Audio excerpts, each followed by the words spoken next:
இதே போல உங்க தனிப்பட்ட ஒவ்வொருத்தருடைய வாழ்க்கையில கர்த்தர் வாக்குத்தத்தத்தை கொடுத்திருக்கிறார். அது இன்னும் நிறைவேறல, ஆனா காத்துட்டு இருக்கிறீங்க. ஆமாவால் நான் சொல்றது உண்மைதானே? ஏன்னா பைபிள வாசிக்கிறோம், சங்கீதம் 37 வாசிக்கிறோம், பொல்லாதலை குறித்து எரிச்சல் அறியாதே, நியாயக்கேடு செய்கள் மேல் என்ன செய்யக்கூடாதா?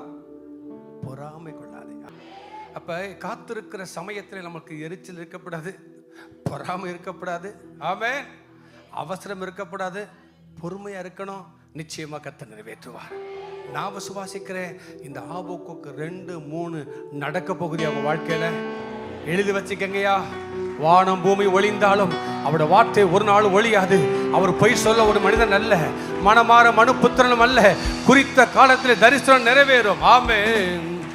காத்திரு பொறுத்திரு, கர்த்தரையே நம்பியிரு. ஓ, உன் சார்பில் செயலாற்றுவா. காத்திரு பொறுத்திரு, கர்த்தரையே காரியத்தை வாய்க்க செய்வா. ஓ, உன் சார்பில்